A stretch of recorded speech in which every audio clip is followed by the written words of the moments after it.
do you know a lot of New Yorkers who keep talking about the fact that they want to leave but never do? And I said, oh, yes. And he said, why do you think they don't leave? I gave him different banal theories. He said, oh, I don't think it's that way at all.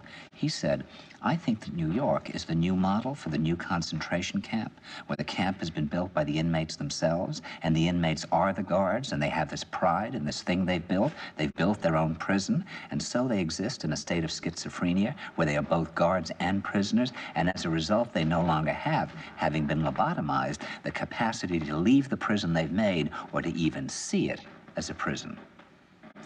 And then he went into his pocket and he took out a seed for a tree and he said, this is a pine tree. He put it in my hand and he said, escape before it's too late. See, actually for 2 or 3 years now, Chiquita and I have had this very unpleasant feeling that we really should get out. And we really should feel like Jews in Germany in the late 30s. Get out of here. Of course, the problem is where to go, because it seems quite obvious that the whole world is going in the same direction. See, I think it's quite possible that the 1960s represented the last burst of the human being before he was extinguished, and that this is the beginning of the rest of the future now, and that from now on there'll simply be all these robots walking around, feeling nothing, thinking nothing, and there'll be nobody left almost to remind them that there once was a species called a human being, with feelings and thoughts, and that history and memory are right now being erased, and soon nobody will really remember that life existed on the planet. Now, of course, Bjornstrand feels that there's really almost no hope, and that we're probably going back to a very savage, lawless, terrifying period.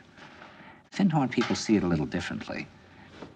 They're feeling that there'll be these pockets of light springing up in different parts of the world, and that these will be, in a way, invisible planets on this planet. And that as we, or the world, grow colder, we can take invisible space journeys to these different planets, refuel for what it is we need to do on the planet itself, and come back.